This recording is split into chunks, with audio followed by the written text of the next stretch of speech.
Kai apie tave kalba, dažnai užduodi savo klausimą, kodėl?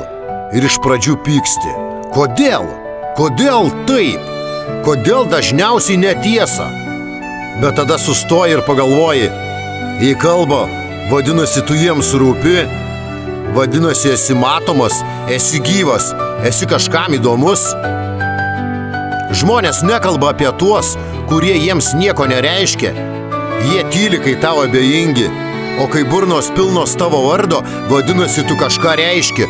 Galbūt jie pavydi, dėl tavo drąsos, tavo šypsenos, tavo gyvenimo, kuriame pats renkiesi kelią. Nes pavydas dažnai persirengia kaip kritika.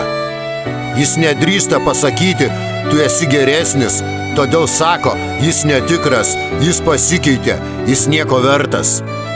Bet žinai ką? Leisk jiems kalbėti, tegul tavo vardas jiems būna deginantis. Tegul mėgina tave išskaidyti žodžiais, juk jie nežino, kad tu jau užgrūdintas. Tu augai per skausmą, tu mokėjai tylėti, kai skaudėjo, tu pasirinkai būti savimi, kai visi norėjo, kad būtum kažkuo kitu. Jeigu apie tave kalba, nusišypsok. Tai ne prakeiksmas, tai įrodymas, kad tu gyveni, kad tavo buvimas neleidžia kitiems likti abejingiems. Gyvenk toliau, būk savimi ir atmink. Tyla yra tavo ginklas, o tiesa visada išeina į dienos šviesą. Real Dreams.